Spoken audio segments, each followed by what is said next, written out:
Hi everyone, this is me Nidhi Gupta, your English coach. कैसे हैं सब लोग। आज की वीडियो में हम लोग करने वाले हैं ट्रांजिटिव एंड इंट्रांजिटिव वर्ब्स के बारे में। तो देखो, आपने ना बहुत सारी वर्ब्स देखी होंगी, है ना। फाइनाइट क्या होती है, इनफाइनाइट क्या होती है, डायरेक्ट क्या होती है, इनडायरेक्ट क्या होती है, ट्रांजिटिव क्या होती है, इंट्रांजिटिव क्या होती है, डायनेमिक क्या होती है, स्टैटिक क्या होती है, बहुत सारे वर्ब्स होते हैं। आज हम लोग इनमें से ही एक इम्पॉर्टेंट टॉपिक पढ़ेंगे, ट्रांजिटिव एंड इंट्रांजिटिव के बारे में। मैंने आप लोगों को, इफ़ यू रिमेंबर, जो वीडियो बनाया था टाइप्स ऑफ वर्ब्स का, पूरी एक वर्ब चार्ट बना के उसमें कैटेगराइज करके दिया है। वहाँ भी मैंने ट्रांजिटिव एंड इंट्रांजिटिव का जिक्र किया था और बोला भी था कि किसी दिन इसको सिखाऊंगी। तो आज हम लोगों की इजी अंग्रेजी की सीरीज में हम लोग बात करने वाले हैं ट्रांजिटिव एंड इंट्रांजिटिव वर्ब्स की। तो इनको समझने से पहले मैं आप लोगों को कुछ इंपॉर्टेंट पॉइंटर्स बता देती हूँ। कुछ कीवर्ड्स हैं जो हमें पता होने चाहिए, उसके बेस पे हम लोग ट्रांजिटिव इंट्रांजिटिव को पढ़ना शुरू करेंगे। सबसे पहले, किसी भी सेंटेंस को जब हम लोग लिखते हैं बच्चों, तो हमें क्या चाहिए होता है। किसी भी सेंटेंस को जब हम लोग लिख रहे होते हैं तो हमें क्या चाहिए होता है। हमें चाहिए होता है एक सब्जेक्ट, राइट, है ना। फिर हमें चाहिए होती है एक मेन वर्ब। इसी वर्ब की बात हो रही है कि ये ट्रांजिटिव है या इंट्रांजिटिव है। और फिर हमें चाहिए होता है एक ऑब्जेक्ट। ऐसे ही बनाते हैं हम सारे सेंटेंसेस, यस और no, this is how we make. तो सब्जेक्ट जो होता है हमारे काम को करता है। तो अगर मैं हिंदी की बात करूँ ना, देखो हिंदी भाषी है, थोड़ा हमें हिंदी में भी इस चीज़ को समझना चाहिए। ये होता है हमारा कर्ता, मतलब कि इसने काम को किया, right. Ram ate apple, Neha writes letter. तो नेहा इज दी सब्जेक्ट। अब हुआ वर्ब, इसको बोलते हैं क्रिया। क्या बोलते हैं इसको? क्रिया। हिंदी मेरी बहुत अच्छी है नहीं, बट मैं है, ऐसा नहीं है, मैं लिख लेती हूँ और समझा भी सकती हूँ। ये होती है हमारी क्रिया, मतलब कि काम क्या हुआ। जैसे मैंने अगर बोला शी, ठीक है, एट, खाया, एन एप्पल, अगर मैंने ऐसे लिखा, ठीक है, तो अभी यहाँ पर ये जो एट है ये मेरी क्रिया हो गई और ऑब्जेक्ट क्या हो गया मेरा? एप्पल। इसको बोलते हैं कर्म। तो एक आपने शायद टेबल पढ़ी होगी, कर्ता ने कर्म को ऐसे करके। तो राम ने श्याम को थप्पड़ मारा। तो राम ने मारा, किसको मारा? हुम और व्हाट? ऑब्जेक्ट को। और क्या किया? थप्पड़ मारा। तो ये क्रिया हो गई, राइट। सो हम बोलेंगे राम स्लेप्ट श्याम। तो अभी ये प्रॉपर हमारा एक स्टेटमेंट बनाने का तरीका होता है, जहां एक सब्जेक्ट होता है, एक वर्ब होती है, एक ऑब्जेक्ट होता है, कर्ता होता है, क्रिया होती है, कर्म होता है। क्लियर हो गया? यहाँ तक सब कुछ क्लियर है। अब यहाँ पे ये जो वर्ब है, कभी तो ये ट्रांजिटिव होगी और कभी ये इंट्रांजिटिव होगी। तो क्या हम बोल सकते हैं कि मैम हमारे पास में ना ट्रांजिटिव वर्ब्स और इंट्रांजिटिव वर्ब्स अलग अलग होती हैं? यस, मोस्टली हम ट्रांजिटिव इंट्रांजिटिव को अलग अलग फॉर्म कर सकते हैं। जैसे कि स्लीपिंग, स्लीप करना, ये एक इंट्रांजिटिव वर्ब बनेगी। क्यों बनेगी? क्योंकि इंट्रांजिटिव वर्ब में किसी ऑब्जेक्ट की जरूरत नहीं होती, यही डेफिनेशन है। ट्रांजिटिव वर्ब में एक ऑब्जेक्ट चाहिए बच्चों, डायरेक्ट ऑब्जेक्ट चाहिए, और इंट्रांजिटिव वर्ब में डायरेक्ट ऑब्जेक्ट नहीं चाहिए। तो हिंदी में इन्हें बोलते हैं सकर्म एंड अकर्मक, सकर्मक एंड अकर्मक, राइट। तो सकर्म में क्या होगा? कर्म साथ में होगा, ऑब्जेक्ट साथ में होगा, सा, है ना। और अकर्मक में क्या होता है? अकर्म, ऑब्जेक्ट की जरूरत नहीं होगी। अभी हम लोग इसको फिर से इंग्लिश में तरीके से समझने की कोशिश, ये क्लियर हो गया आपको? सब्जेक्ट, वर्ब और ऑब्जेक्ट के साथ हम बनाते हैं। तो क्या मैं बोल सकती हूँ जो एट है वो एक हमारी ट्रांजिटिव वर्ब है क्योंकि ऑब्जेक्ट दे रखा है? यस। क्यों मैडम, ये क्या है? एक बार और एक्सप्लेन करो। चलिए फिर से एक बार और एक्सप्लेन करते हैं। सबसे पहले ट्रांजिटिव वर्ब को समझेंगे और समझने की कोशिश करेंगे कि किसी वर्ब की जरूरत, वर्ब के साथ ऑब्जेक्ट की जरूरत क्यों पड़ती है। ठीक है, एग्जाम्पल लेते हैं। आई रोट अ लेटर, ठीक है, मैंने एक लेटर लिखा। सेंटेंस सेम वही है। आई मेरा सब्जेक्ट हो गया, रोट मेरा राइटिंग करना वर्ब हो गया, और लेटर मेरा क्या हो गया? ऑब्जेक्ट।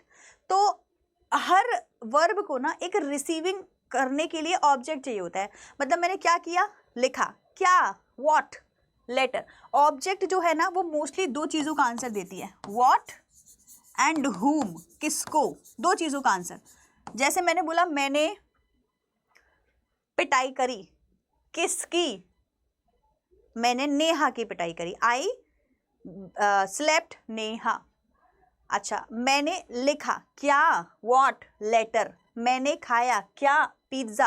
तो ये सारे एग्जाम्पल्स में मेरी जो वर्ब होगी वो ट्रांजिटिव होगी क्योंकि ऑब्जेक्ट मेरे पास है। अब आप बोलोगे मैडम ऐसे भी सेंटेंसेस होते हैं क्या जहां ऑब्जेक्ट नहीं होता? यस, उन्हीं को तो अकर्मक क्रिया बोलते हैं या फिर इनट्रांजिटिव वर्ब बोलते हैं। ऑब्जेक्ट होता ही नहीं है, तो लास्ट में क्या होगा मैम बताएंगे, अभी बताएंगे कि क्या होगा। ठीक है, ये क्लियर हो गया। पहले बताओ ट्रांजिटिव वर्ब क्लियर है, ऑब्जेक्ट होगा। ट्रांजिटिव वर्ब्स में एक ऑब्जेक्ट होता है, सिंपल एज दैट। तो मैं जितने भी एग्जांपल लिखूंगी सब ट्रांजिटिव वर्ब्स होंगे क्योंकि ऑब्जेक्ट होना जरूरी है। आई कुक्ड फूड, मैंने खाना बनाया। तो जो फूड है मैंने क्या बनाया, खाना बनाया। ठीक है। शी प्लेड पियानो, उसने प्ले किया पियानो। उसने क्या प्ले किया, पियानो प्ले किया। ही किक्ड द बॉल, उसने किक मारी। किसके ऊपर, बॉल के ऊपर। माई मदर कॉल्ड मी, मेरी मम्मी ने कॉल की। किसको, मुझे। सब ऑब्जेक्ट है। तो बिकॉज ये all are objects and they are available with me in a sentence, मेरी सारी वर्ब्स कौन सी हो जाएंगी बच्चों, ट्रांजिटिव वर्ब्स हो जाएंगी। यहां तक सब क्लियर है? तो बताइए, ये देखो मी हो गया आपका किसको वाला, होम। क्लियर हो गया। अब एक बार इंट्रांजिटिव के भी एग्जांपल्स देख लेते हैं। तो फिर मैडम इंट्रांजिटिव में बताओ कहाँ एग्जांपल्स आएंगे, कैसे बनेंगे, है ना। चलिए बनाते हैं। इंट्रांजिटिव सेंटेंसेस में ऑब्जेक्ट नहीं होगा। जैसे मैंने बोला येस्टरडे, कल, आई स्लेप्ट, मैं सोई एट 1 और 2 PM, है ना, AM। सो 1 AM पर मैं सोई कल। अगर मैं ऐसा बोलती हूं तो यहां पर मेरे सोने का टाइम दिया हुआ है, क्या और किसको का आंसर नहीं लिखा हुआ। So this at last is not the object.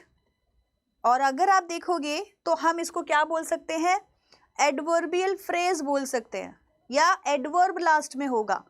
तो ध्यान देंगे कि हमेशा सेंटेंस के एंड में ऑब्जेक्ट ही नहीं होता, एडवर्ब से भी सेंटेंस एंड हो सकता है या एडवर्बियल फ्रेज से भी। अब एडवर्ब्स क्या होते हैं, एडवर्ब हमें वर्ब के बारे में बताते हैं, when, why, how, at what extent. कोई काम जो हुआ वो कब हुआ, कहाँ हुआ, कैसे हुआ, किस एक्सटेंट तक हुआ। तो मैं सोई कब, 1 बजे, तो 1 AM मेरा एडवर्बियल फ्रेज बन गया। फ्रेज क्यों, क्योंकि 2 से ज्यादा वर्ड्स होंगे। 1 मान लीजिए डिजिट्स में ना लिखा होता, यहाँ लिखा हुआ था I slept in my room. मान लीजिए आई डेली में क्या करती हूँ, आई स्लीप, प्रेजेंट में लिख लेती हूँ। चलो आई एम स्लीपिंग, कुछ भी लिख लो, पास्ट ही छोड़ो। I slept in my room. अब ये इन माई रूम क्या है बताओ, ऑब्जेक्ट है? नहीं। स्लीपिंग एक ऐसी वर्ब है जो ऑब्जेक्ट की रिक्वायरमेंट नहीं रखती। आई स्लेप्ट ऑन बेड, अगर मैं यहां ऑन बेड भी लिख देती हूं तो भी ये भी मेरा एडवर्ब है, ये भी मेरी एडवर्ब नहीं, एडवर्बियल फ्रेज है, ये भी एडवर्बियल फ्रेज है, ये भी एडवर्बियल फ्रेज है। बिकॉज ये सारी चीजें मुझे बता रहे हैं कब, कहाँ, कैसे। ऑन बेड, मैं सोई कहाँ, बेड पर। मैं सोई कहाँ, रूम के अंदर। मैं सोई कब, 1 बजे। They are not object. तो एडवर्ब नहीं, मतलब ऐसे इंट्रांजिटिव वर्ब के बाद में हमें ऑब्जेक्ट की जरूरत नहीं होती है, एडवर्बियल फ्रेजेस से भी काम चल जाता है। शी फेल्ट सैड, उसको बुरा लगा। अब उसको बुरा लगा, ये उसकी वर्ब हो गई, बट यहाँ पे क्या और कौन के लिए कोई डायरेक्ट ऑब्जेक्ट नहीं है मेरे पास में। मैंने बस अपनी फीलिंग यहाँ बताई है, फीलिंग के बारे में और ज़्यादा इन्फॉर्मेशन दी है कि सैड फील हुआ। She felt sad after the exam, और जो भी आपका आंसर होगा। आप बताइए ये चीज़ आपको क्लियर है कि नहीं है, थोड़ा सा भी कोई डाउट है तो प्लीज़ मुझे बताएंगे। ठीक है, और एग्जाम्पल लेते हैं। मेरा मान लीजिए पेपर था, मैं हो गई फेल, तो मैं एक सा एग्जाम्पल लिखती हूँ, I failed in the exam. आप देखो फेल का ही और ज़्यादा मैंने एक्सप्लेन करके बताया है कि कब की बात है, कहाँ पेपर था, क्यों मुझे फेल हुआ। मैंने बोला in the exam. This is not an object बच्चों, this is an adverbial phrase, और फेल्ड मेरी वर्ब होगी। कौन सी वर्ब है बताइए, ट्रांजिटिव और इंट्रांजिटिव। आई होप अब सबके सब बता सकते हैं कि ये ट्रांजिटिव है या इंट्रांजिटिव है। She works really hard, she works really hard. Really आपका एडवर्ब हो गया, रियली हार्ड, है ना।